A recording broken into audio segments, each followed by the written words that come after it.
TV trailblazer Gail Porter.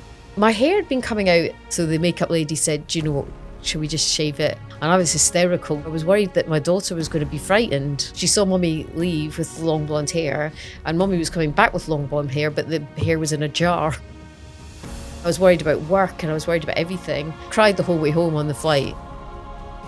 I took a few months of abuse from press and people in the street, and this is when I get a bit, because I was literally, if I didn't have my daughter, there was no way I was going to be here. I'd had enough.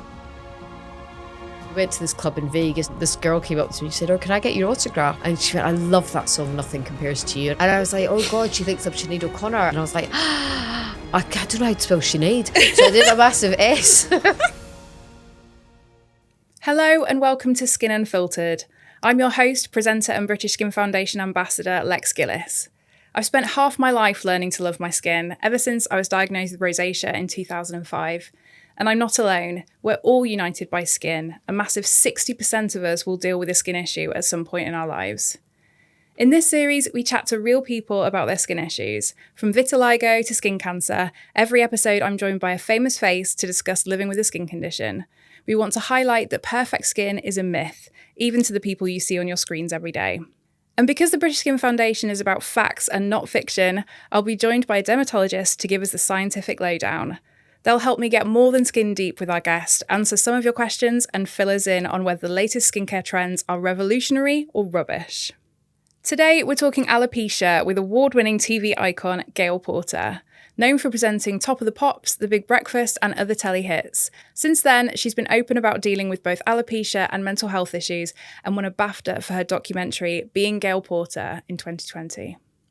A proper legend. But before we get her in, let me introduce this week's dermatologist, Dr Adil Sheraz. Hello. Hi there. Thank you so much for being here. You're welcome. You've been in medicine for almost 20 years, and people might have seen you on TV shows like Dr Christian Will See You Now. What got you into dermatology? Well, my first job as a house officer was on this busy kidney transplant ward. And lots of patients who have kidney transplants end up getting immunosuppressants. So the immune system's all over the place. And I remember seeing lots of these patients with skin conditions, all related to the immunosuppression. So since then, I've always been interested in how our body's immune system and what's going on inside affects what's visible on the outside. And that's really what got me into dermatology. Right.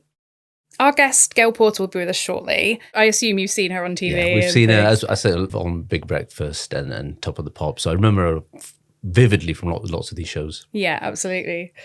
Gail developed alopecia at the height of her career. But for those who don't know, what is alopecia? So alopecia essentially means hair loss. And there are different types of alopecia. The immune system essentially becomes activated, and it mistakenly sees the hair follicle as something foreign, attacks it. The hair follicle will then shed, leaving you with patches of hair loss. Now, if you just have circular patches of hair loss, it's called alopecia areata. If it extends to the whole scalp, it's alopecia totalis. And if it's the whole body, it's alopecia universalis. So people who are suffering with alopecia, they might not know where to go, but it's still considered a skin issue, isn't it? So yes, absolutely, yeah. So hair loss, hair conditions are all part of the skin. The hair follicle is part of the skin, essentially. So it is a problem that you will come to a dermatologist for. There are hair clinics out there, but they tend to deal with vitamins and hair loss and in terms of your nutritional side of things. But if you want to know the cause and potential treatments, it will be a dermatologist.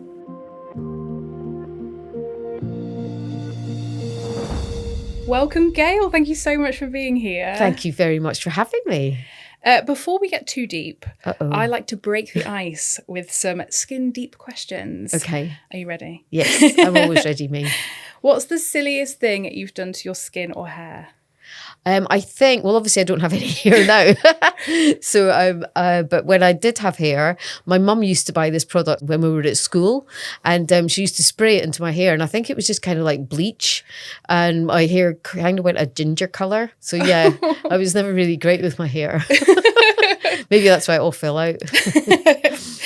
Have you learnt to love the skin you're in?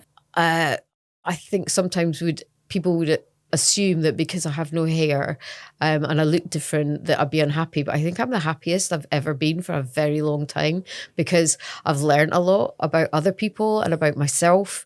And what do you love the most about your skin? For anyone that's listening that doesn't know, I'm completely bald, and but it's a good thing because I'm like a big baby with boobs because I don't have any hair, so I don't have to shave or anything. So if I go on holiday, it's just bish bash bosh, I'm off. But yeah. So we've had a brief snapshot of you, Gail, but let's backtrack a little bit. So you were one of like the 90s it girls. We all kind of remember you from back in the day. What were your memories of that time? Like, was it as fun as you made it look? Oh, well, how long have you got? A lot of people kind of thought we were partying all the time. But if you think about it, I was doing big breakfast. So I was waking up at 2:00 in the morning. I was living in Essex at the time with my partner, and I was driving in. Well, I was getting driven into lockkeepers' cottages, and then we'd have to go through, do hair, makeup, get dressed, go through the scripts, find out who's coming in, live at 7, finish by 9 a.m. And then you'd go on to do, say, voiceovers. I was doing commercials. I did the movie chart show. I was doing the gadget show. And then in the evening, I was doing Top of the Pops till 11 o'clock, then going back to Essex, getting back to Essex at midnight, and then 2:00 in the morning, alarm went off, and then you'd be back again. We didn't have any time to party, but when you did go out, you did have great fun. What are the funniest memories you have from kind of Top of the Pops and Big Breakfast, that era? Gosh, I mean, where do you even start? It's just sometimes you'd go into the Big Breakfast, and if Johnny Vaughan was on it, there was no point in even reading the script. It would just kind of go out the window. As soon as he went live, you're going, what's he going to do now? I've got no idea. And then, there was one time I went in and they said, Gail, we've got to go and introduce Wembley this evening. There's a big charity concert. You've got to quickly interview David Bowie and then introduce him on stage at Wembley. And you're going, you what? And you do it and you go, how did that even happen? And Top of the Pops was just a dream job because it was a family, and I loved working there, and everybody loved each other, and it was great fun. And I used to take my mum, but she used to get very drunk, and it was sometimes you go, oh my God, where is she? They went, oh, she's with the Manic Street Preachers. I was like, oh my God, oh no. So, Gail, you were known for your wonderful energy and being so personable, but a big part of your image was also your blonde hair. Yes. And then in the noughties, you were filming abroad, contacting dead celebrities, if I remember correctly, and you started to notice that your hair was falling out. Yeah, we did a program called Dead Famous, which I don't think anybody watched, but you can get it on DVD or YouTube or something. But I mean, I loved it because it was just the most bizarre thing I've ever done, But yeah, so by the time I lost my hair, I'd been doing the show for a while, and my daughter was 2. And we were looking for Frank Sinatra, and we were in a graveyard in Vegas, as you do. And my hair had been coming out just little bits here, there, and everywhere. But I was thinking, okay, Honey's 2, that's my daughter. It could be hormones. I've read about these things before. It could be hormones. And then suddenly it was coming out in huge clumps. And we were in this graveyard, and there's a makeup lady. And I had this sort of like comb over type thing that was left. So it was not a good look. And so the makeup lady said, should we just shave it? What's left? But there was a little bit in the middle. So she turned it into a wee Mohican and coloured it pink. And I was hysterical, just crying, just thinking, oh my gosh. I didn't really care about myself. I was worried that my daughter was going to be frightened because she saw mummy leave with long blonde hair, and mummy was coming back with long blonde hair, but the hair was in a jar. I kept it, put it in a jar. And so that was all a bit shocking, and I was worried about work, and I was worried about everything. But the people that I was working with said, come on, we're going out to a club. And I was like, I can't go out, I can't go anywhere. And they're going, yes, you can. And so we went to this club in Vegas. And you know what? Anything goes in Vegas. This girl came up to me and said, oh, can I get your autograph? And I thought, you're American. You don't know who I am. And she went, I love that song, Nothing Compares to You. And I was like, oh my God, it had gone too far. And I was like, oh God, she thinks I'm Sinead O'Connor. And she's like, could you just sign this for me, please? And I was like, I don't know how to spell Sinead. So I did a massive S and I gave it to her, and she's like, could you sing me a bit? I went, I've got a really bad throat.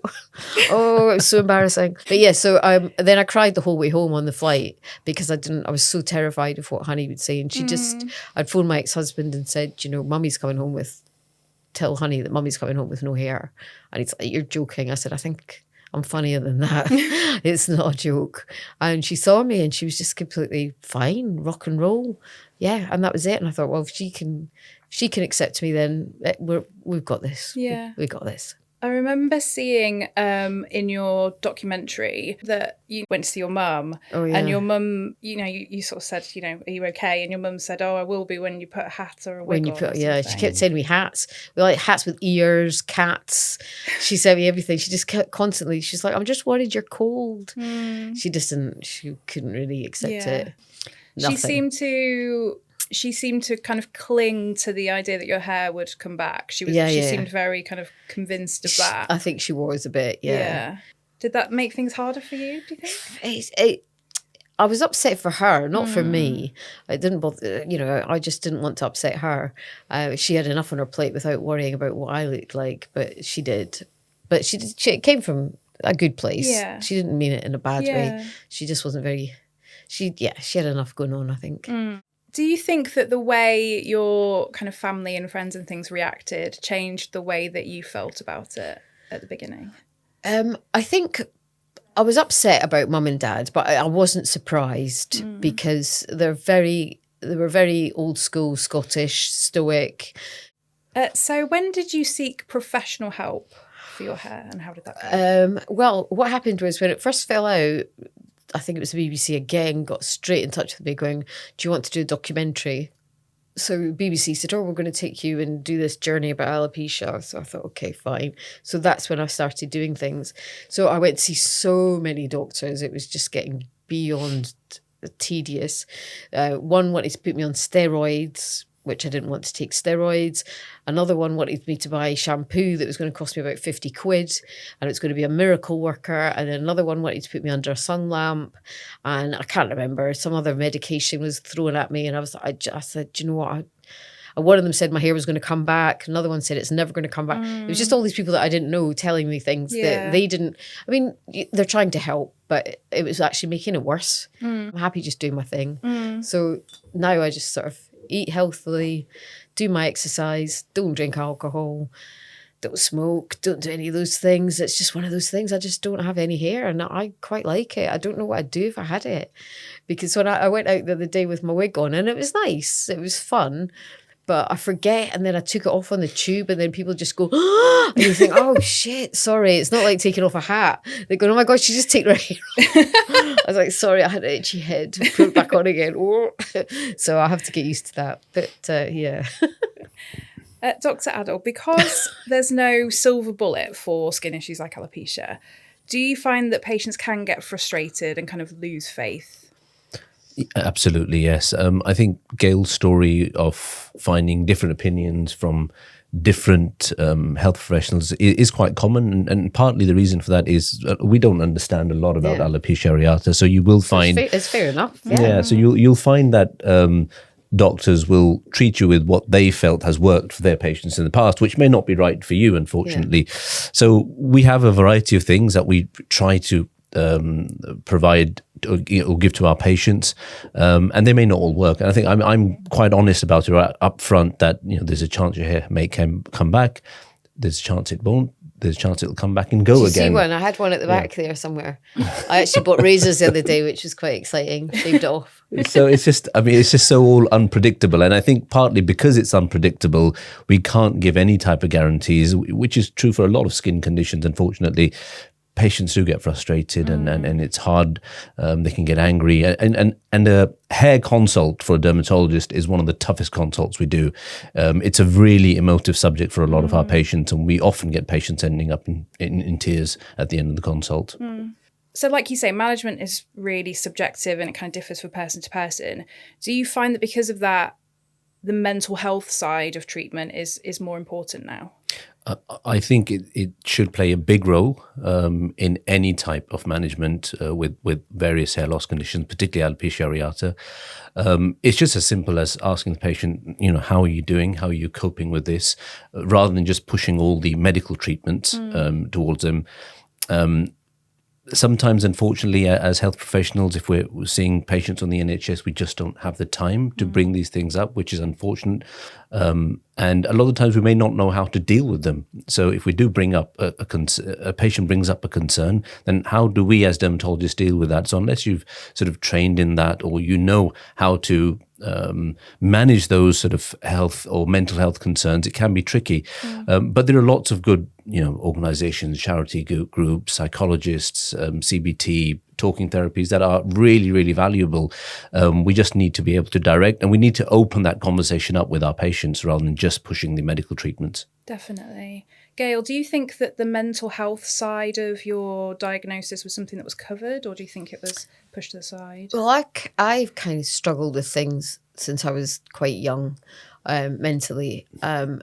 So it didn't help when my hair fell out as well. It did add to it. But I do think that mentally it's the people that I speak to, I think because I did the documentary and because I'm very open about going out with no hair, people will stop me and chat.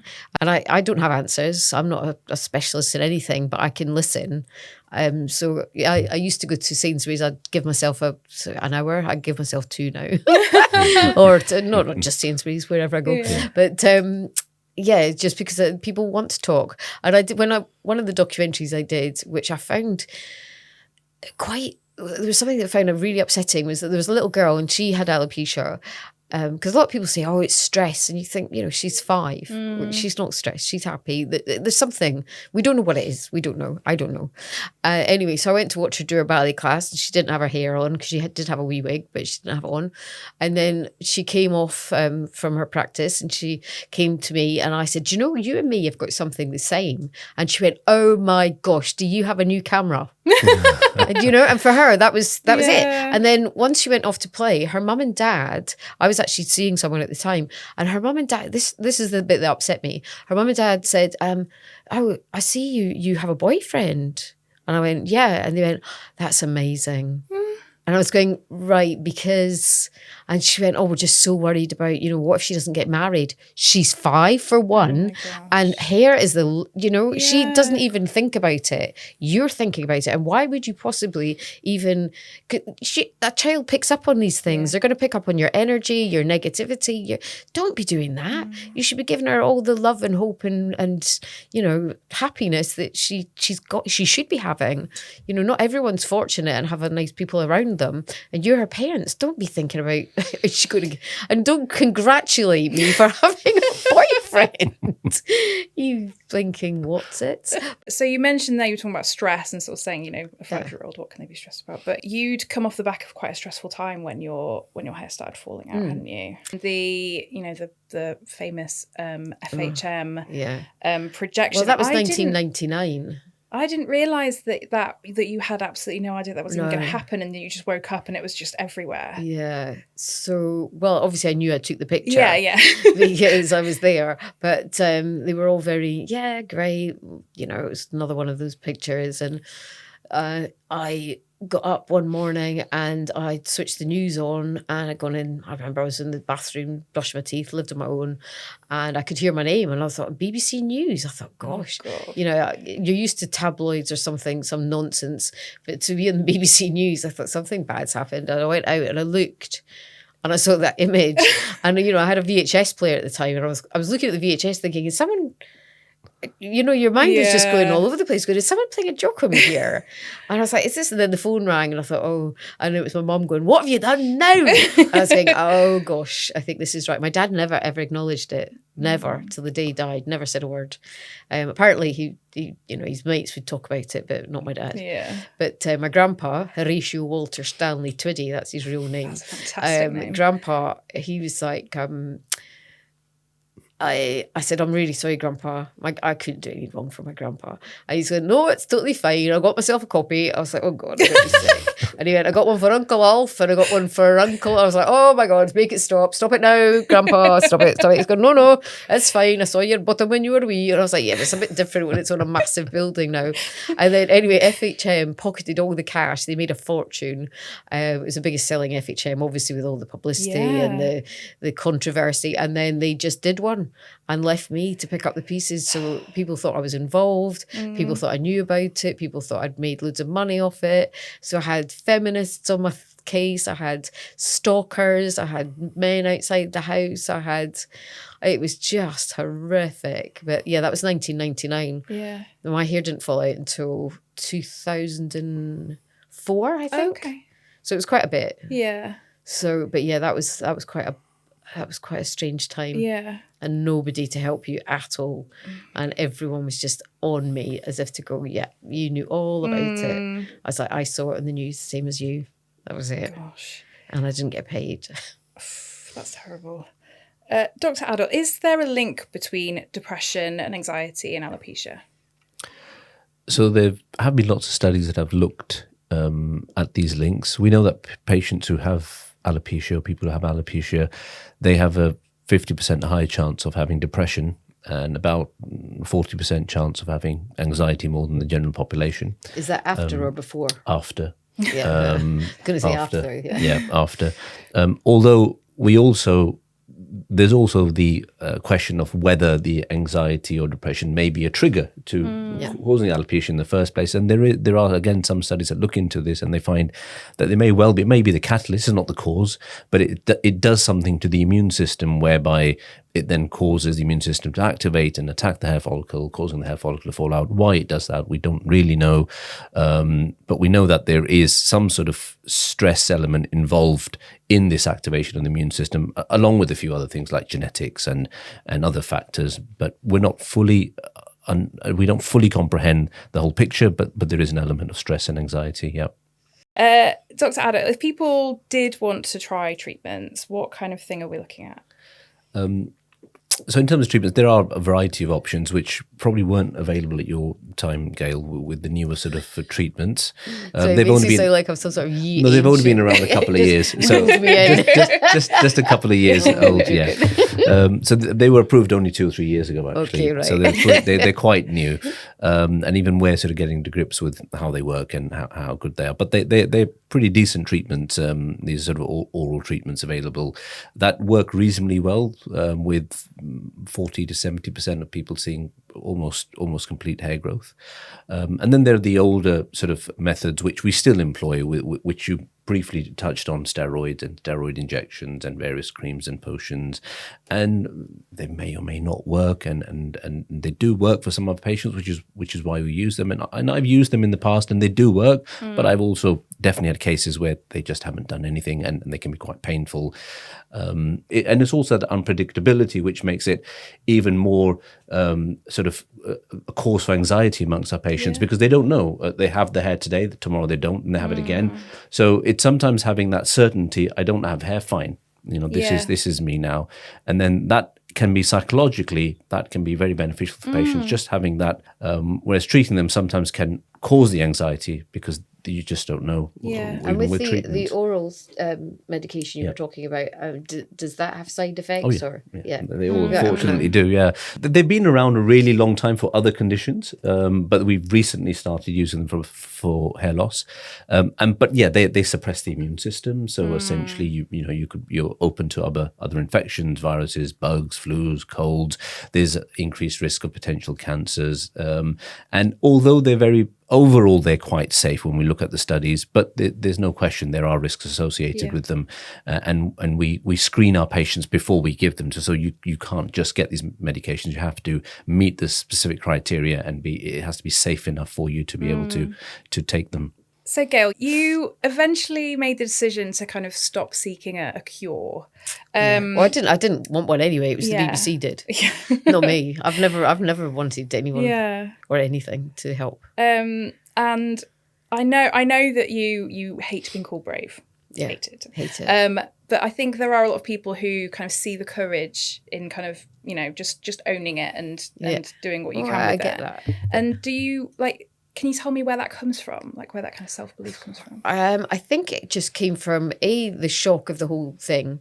It was just all so quick. And because I was in the public eye, everyone and their dog, well, no, dogs are the best. They don't have anything to say. Dogs wouldn't say anything. They wouldn't say anything. They just love you no matter what. But, everyone had something to say about it. So it was all overwhelming. So I thought, well, if I put a wig on, they're going to know it's a wig because I came back, I flew back in without a wig, and I'd been in America, so someone had tipped someone off and I'd been followed, and, you know, so people knew right away. So I thought, well, do you know what? I'm just going to take it. So I took a few months of abuse from press and people in the street, but I thought, do you know what? If I can get through the first few months, then it'll get better. Yeah. And it was wobbly for a few years, I must admit. It wasn't plain sailing. It was tricky. And but now I think I rock it. Absolutely, you do. Were there any women without hair in the public eye, like at the time? Was there anyone that you could look at and say, like, they're doing it too? I mean, obviously Sinead O'Connor, but she shaved her hair. Yeah. And so did G.I. Jane, because I did love a bit of G.I. Jane. I know Alien, I loved Alien, but she shaved her hair as well. But I mean, you know, all these cool, you know, they look good. Yeah. So, yeah, my mum was just going, I'm so pleased you didn't have a weird shaped head. I hadn't even thought about that. But she did say, I've got a little scar here. She went, oh, that was the forceps. I was like, was it? There you go. You learned something new. But I think my head's quite a good shape, so I'm quite lucky. It's a very good shape, Good, isn't it? I mean, when I've got a tan, I look like a conker, don't I? But I do think, you know, it is so wonderful what you do, because once somebody does come to that decision to say, you know, it might just be they don't want to keep going through that cycle of hope and then disappointment, or for whatever reason, they have somebody to look at and say, you know, they're living their life, they're happy, they love life, they're doing it. I do get a lot of hugs, because I always say I love a hug, me. But people come up, and I was at a gig the other night there, and this gentleman came up to me and he said, do you know what? My sister has got what you've had, and she you know, what you have, sorry. I always say, I don't know why, but what you have, and she's just gone down your route. So we did a video call for her, and it was just nice. And you just think, and it's just little things. So if they look at me and think, well, she's okay, she's happy, we can try that. I work with a lot of charities, and I see things that you don't want to see. So my hair is just way down list of priorities. So to help anyone is good, I think. Yeah. It's wonderful. I think it's a really wonderful thing that you do. Don't get me crying, because I'm crying because I get happy. If you cry, then I'll cry. Gail, you've just got your first wig after 2 decades. What made you change your mind? Well, I did have a wig a few years back, just to try. It was fun, but it wasn't quite right at the time. But this time, there's a girl called Amber Jean, and she's the same as me. I follow her. Do you follow her? She's yeah. amazing. Yeah. She's absolutely amazing. And she's the same as me, completely bald. And she has got a wig company. But it is like, I know this sounds, well, it might not sound too weird, but I miss going to the hairdressers for the chat. And I get my hair, you know, even my old hairdresser sometimes used to say, would you just want to come in and get your head massage? Yeah. And I did. But yeah, there was one time there was a pap walking outside. I went, now they just think I'm insane. I'm in the hairdressers like that, getting your hair washed, but there's no hair. But Amber, yeah, I think she contacted me, or we just knew of each other, and I went in, and so she's got a lovely place. You go in, you get your head measured, you have a cup of tea, you have a chat, and she says, well, you know, what do you want and what style do you want? And then it takes a while because she has to make it perfectly for you. So everything's individually done. It looks like my hair in the 90s. And I had it on the other day there, and everyone's like, oh my gosh. Some people liked it.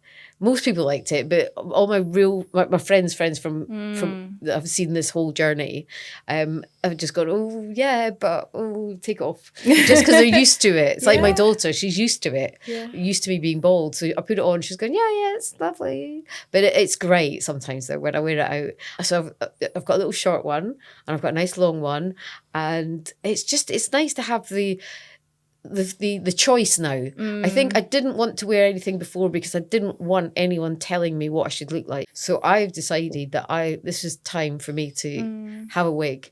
And I thought, yeah. And it's nice. I think, shall I put it on? Shall I take it off? So I just think of us as us baldies. We're very lucky humans. We can wear a hat, we can cover it up, we can just go out, be ourselves, we can do what we want. And I think it was just, now that I'm so comfortable in my own skin, I'm comfortable with a wig and I'm comfortable without one. I love that. And it's not the same, but there's a similar kind of thing behind it. With my rosacea, used to see makeup as armor, and I would never, ever, ever go out without really thick, heavy makeup. And I didn't want to be seen without it. And I saw it as something I had to do in order to leave the house. And I choose now to wear makeup when I want to, rather than because I feel I have to. Yes. And I think that, like what you were saying there, it's all about kind of the internal work that you've done in order to kind of build your self-worth that's not related to your hair. And so now you can see it as something fun. And then you feel happy in your own skin. Yeah. And I feel happy in my own skin. But it's not something that happens overnight. No. You know, it is I wouldn't say it's a battle, but it's kind of, okay, it's different. We've got something different, and we can just deal with it however way, you know. I'm not opposed to anybody taking medication or putting on extra makeup or never showing anyone that they're bald or got rosacea or anything else. You just do what makes you happy and comfortable. That's the most important thing. Yeah. Dr. Adil, so a lot of people do see hair as kind of a defining part of who they are. If somebody does want to wear a wig, is that something the NHS can help with? Yes, absolutely. So we have specific departments in hospitals where they'll be able to guide you. You can have human hair, synthetic hair, partially human hair. They provide sort of vouchers towards it, or they will provide some sort of funding toward it. You need to see a dermatologist who will then essentially prescribe it for you. Right. And then you go to the various departments and then they direct you in the right way. And for children as well, you've got the Little Princess Trust. Correct. I'm actually going to do it. Are you going to cut your hair? Yeah. Oh. I've been trying to grow it as long as I can. It's very so long. that I can chop it and donate it. Oh, that's the that's plan. amazing. That's the Amazing, plan. Yeah, that's brilliant. Gail, your diagnosis hasn't stopped you. You're still making amazing TV. We've referenced your fantastic documentary, Being Gail Porter, which everyone should find and watch, which you won a BAFTA for. Can I ask where your BAFTA award is? Oh, it's in the front room, of course, next to the National Television Award. But I'm not Ricky Gervais. I don't have loads and loads and loads. No, but it was a team effort, obviously. It's the team's BAFTA. Yeah. But yeah, I was so excited. And then I took it out with me for a while, the BAFTA, when it came eventually. So I took it up to show everybody. So I took it up to the Indian restaurant where I used to go and get my takeaway. And they had it for a bit. And, then I took you're it just to like, this? Yeah, Oh, and I I'm took so it to glad you asked. laundrette. I took it to laundrette. Then I took it into the restaurant and I was like, did anyone want it for a bit? And so everyone's had a go. Because the thing is, I'm never going to win. Well, I don't know, I might win another one. But you know, it was nice to know that it was something so important to other people, and something that meant something from my heart and from everybody's heart that made it. So the BAFTA is in the front room now in my new flat, and I love it. It's very exciting. That's so cool. So you've mentioned before, you know, dealing with alopecia, it's been a struggle, but it sounds like you have found a really happy place with where you are. What would you say is kind of the best thing that's come out of this whole experience for you? Well, I think because I hit the lowest of the low, I mean, I was homeless, I got sectioned, I had nowhere to go. And this is when I get a bit, because I was literally, if I didn't have my daughter, there was no way I was going to be here. I'd had enough. I was like, I can't do this. But still here. And I just thought, right, I'm not going to let this get me down. And then I just worked and worked and worked. And I'm just so grateful for everything. I know it sounds really cheesy, but I've got enough to put a roof over my head. I've got enough for my daughter to be happy. And I've got enough to go out and do the majority of my work for free for charities. So yeah, that makes me very happy, even though my eyes are welling up. But it's just because I'm so grateful. Yeah. Thank you so much for sharing that with us. Thanks for the tissues. Oh, can I just say one more thing about alopecia, which I didn't realise. Luckily enough, I've got my eyelashes back, which is great. I spent loads of money and duty-free buying mascara. It's very exciting. But things like my nose hair went. So if you got a runny nose, suddenly, because I've got anemia and I tend to get nosebleeds quite a lot, but it doesn't. There's nothing to stop it. Usually you think, oh, I think I'm going to have a nosebleed. And you can go to the bathroom and get a tissue. No, it's like that. Whoosh, it's happening. It's actually there. There's hairs for a reason there. And the eyelashes, when you don't have your eyelashes, they eyes get irritated. Yeah, because they keep the dust out your eyes. They're not just for fluttering at people, you know. And your eyebrows for preventing sweat, water. Yeah. So when I guess my eyebrows haven't really come back. They've come back a bit white, but apparently that's trendy now. Yeah, it is. Yeah. as always, we've asked our listeners to send in their questions, and I'm hoping that with your real life experience, Gail, and with Dr. Adil's expertise, I'm hoping that we can help these people out. So the first question, my daughter, who is 12, has developed alopecia. The other kids say that it looks like she has cancer. I know it's not life-threatening, but it's hard to see her upset. What can I do? Gail, what would you say for parents and the child? Well, I think anything that happens at school when they're young, kids don't really have much of a filter, do they? No. And they say things that are quite mean, and they don't mean it. I mean, a little boy once said to me, he said, she was sitting on the bus, he went, "Where's your hair?" And I went, "Oh no, I must have left it on the other bus." And he was like, "Oh, right." And he was fine with it. But then I bumped into his mum a few weeks later, and she went, "You know what, he keeps looking for your hair. He's looking for your hair. Every time we get on a bus, going, I'll just look for the lady's hair." I was like, oh gosh, I've traumatized them for life. But the hardest thing is taking that from somebody. So as she's losing her hair, her emotions are going to be heightened. Everything's going to be heightened. She's just got to remember that she's a superstar. But and I think it's very important, parents, be super positive. Yeah. Because those parents that were concerned about whether or not their 5-year-old was going to get married was just nonsense. Make sure that they've got plenty of love and support, and there's loads of places they can. There's Alopecia UK. They have outings. They go to Alton Towers. Oh, wow. There's all sorts of things that they organise. Days out for other kids with alopecia. Alopecia Awareness Month is coming up, and we all get up to all sorts of nonsense without our hair, or with our hair, or with wigs. And Little Princess, get them if they want a wig, they can go to the Little Princess, and they'll help them out. Or wear a hat if you're not feeling great, but just remember that it's you, and you're the most important person. Don't worry about what people say. You're still the same person, Yes. essentially, is what the parents need to say to the child, I think. And I think the other point about schools is important.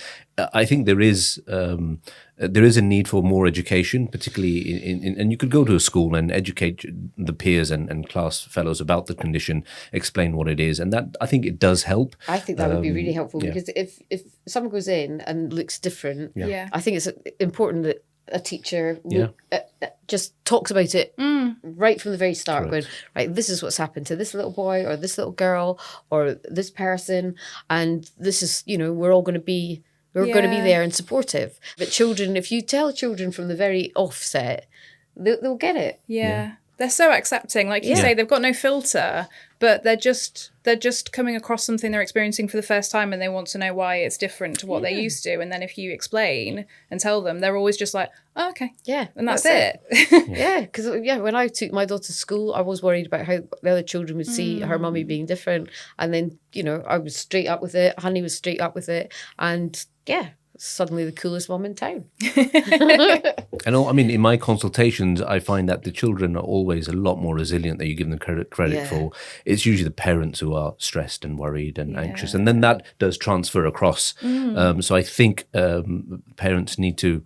It's hard. I know I'm a parent myself, so I get it. But parents need to have that more positive energy, and it will transfer across. Your child will feel confident in themselves. Because it will put guilt. Because even my mum, I was in my 30s when my hair fell out, and I still felt guilty telling my mum, because she'd get worried, and you just think, you don't need stress from parents.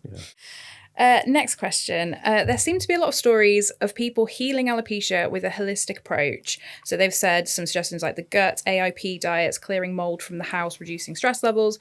Is there any scientific evidence for any of those? And if not, is anyone studying these kind of holistic approaches? There have been some brief studies on some of these things. Essentially, I've got absolutely nothing against holistic approach. I think people should do what they feel is right for them. If you ask me from a clinical standpoint, then there's probably not much evidence it works.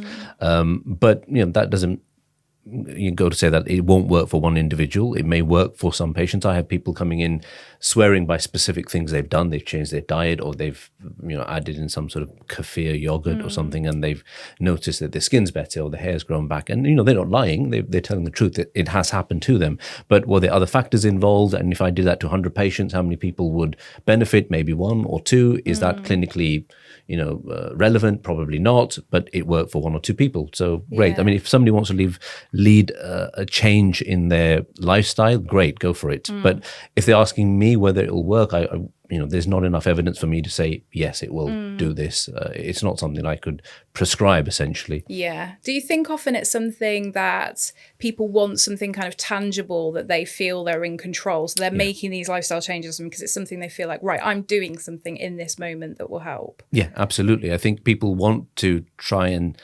gain control back of their life, and that's why I do promote it. If people want to do this, go ahead, go for it, and it does make people feel like they're more in control.